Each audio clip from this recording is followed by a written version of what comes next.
Friends, welcome to Mithu and Pave creation. இன்றைக்கி என்ன பார்க்க போகிறோன்னா, ஆட்டு ரத்தத்தில் ஒரு கிரேவி எப்படி செய்யுதுன்னு பார்க்கலாம்.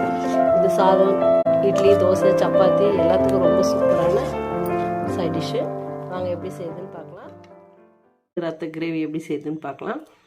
அதுக்கு முன்னாடி இந்த ரத்தத்தை வாங்கி 2-3 வாட்டி வாஷ் பண்ணிவிட்டு நல்லா கையில் மசிச்சு விட்டுக்குங்க. இதில் சின்ன சின்ன முடியெல்லாம் இருக்கும், அதெல்லாம் பார்த்து கொஞ்சம் க்ளீன் பண்ணிக்கோங்க. க்ளீன் பண்ணிவிட்டு மசிச்சுட்டு வேக வச்சு எடுத்துக்கலாம். பாருங்கள் ஃப்ரெண்ட்ஸ், இந்த மாதிரி கையில் சின்ன சின்ன துண்டாக மசிச்சு விட்டுக்கலாம். மசிச்சு லைட்டாக வேக வச்சுட்டு அப்படியே கிரேவி எப்படி பண்ணுறதுன்னு பார்க்கலாம்.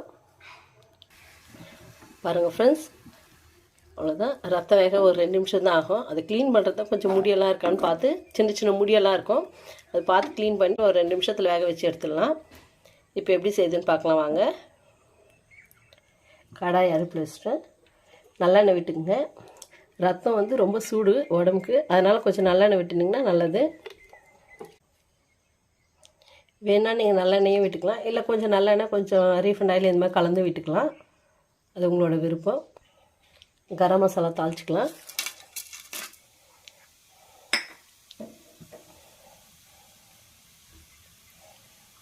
கரம் மசாலாலாம் பொரிஞ்சிச்சு. இப்போ வெங்காயம் சேர்த்துக்கலாம். வெங்காயம் வந்து உப்பு சேர்த்துக்கலாம். இஞ்சி பேஸ்ட் சேர்த்துக்கலாம்.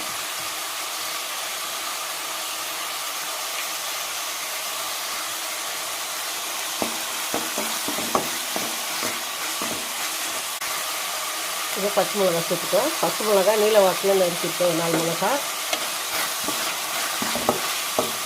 ஃப்ரெண்ட்ஸ், காரம் பார்த்து சேர்த்துங்க. மிளகா தூளும் சேர்ப்போம், அப்புறம் லாஸ்ட்டாக மிளகு தூளும் தூவி இறக்குவோம். அதனால் காரம் உங்கள் அளவுக்கு எவ்வளோ தேவையோ அந்த அளவுக்கு ஏற்ப சேர்த்துக்குவோம். கொஞ்சம் வதங்கி வச்சு இஞ்சி பூண்டு பேஸ்ட்டுலாம். இப்போ மசாலா ஐட்டம்லாம் சேர்த்துக்கலாம். இஞ்சி பூண்டு வதங்கி கருவேப்பிலை சேர்த்துக்கலாம். இஞ்சி பூண்டு பச்சை ஸ்மெல்லாம் போயிடுச்சு. இப்போ மிளகாத்தூள், தனியாத்தூள், உங்களுக்கு காரம் எவ்வளோ தேவையோ அதுக்கு ஏற்ப பார்த்து சேர்த்துக்கோங்க. கரம் மசாலா 1 ஸ்பூனு, மஞ்சள் தூள் ஒரு 1/4 ஸ்பூனு வதக்கலாம்.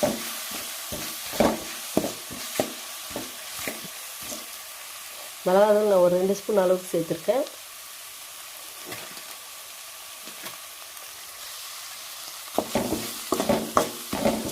மசாலா தூளோட பச்சை ஸ்மெல் போகிற அளவுக்கு வதக்கலாம். இப்போ தக்காளி விழுது சேர்த்துக்கலாம். நான் தக்காளி பேஸ்ட்டு ஒரு 4 தக்காளி விழுதாக அரைச்சி வச்சுருக்கேன். உங்களுக்கு கிரேவி எவ்வளோ தேவையோ அதுக்கேற்ப சேர்த்துக்குங்க.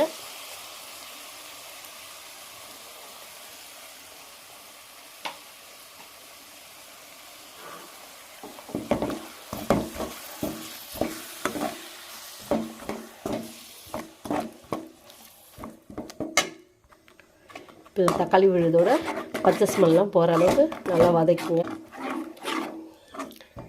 எண்ணெய் நல்லா திரிஞ்சு மேலே வரணும் ஃப்ரெண்ட்ஸ்.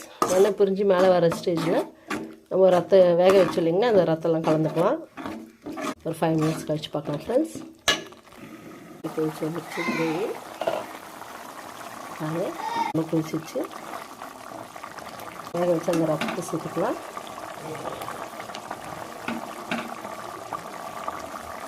ஃப்ரெண்ட்ஸ், ரொம்ப ஹெல்த்தியான டிஷ்ஷு, அதே டைமில் ரொம்ப குயிக்காகவும் செய்திடலாம், ரொம்ப டேஸ்ட்டாகவும் இருக்கும்.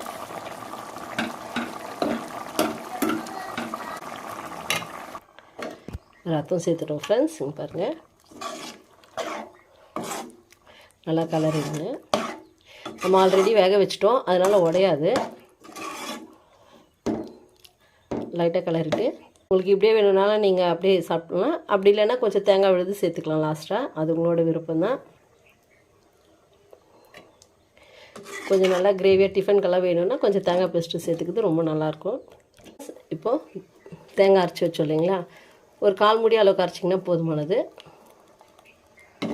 அரைச்சி வச்சு தேங்காய் விழுது சேர்த்துக்கணும். லைட்டாக கலரி கொடுத்துக்கலாம். ஃப்ரெண்ட்ஸ், இட்லி, தோசை, சாதம், சப்பாத்தி எல்லாத்துக்கும் ரொம்ப நல்லாயிருக்கும்.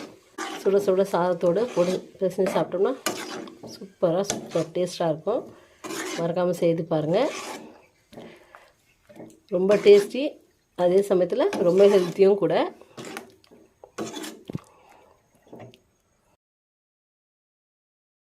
பாருங்கள் ஃப்ரெண்ட்ஸ், ரெடி ஆகிடுச்சு. தேங்காய் விழுது சேர்த்து ரொம்ப நேரம் கொதிக்கணும்னு அவசியம் இல்லை. ஜஸ்ட் ஒரு 5 மினிட்ஸ் கொதிச்சா போதுமானது. இப்போ மிளகுத்தூள் தூவிக்கலாம். மிளகுத்தூள் தூவிட்டு சுவிட்ச் ஆஃப் பண்ணிவிடுவோம். இப்போ கொத்தமல்லி தூவி இறக்கிடுவோம். சூப்பரான ஆட்டு ரத்தத்தில் ஒரு கிரேவி ரெடி ஆகிடுச்சு. நீங்களும் உங்கள் வீட்டில் மறக்காமல் செய்து பாருங்கள் ஃப்ரெண்ட்ஸ்.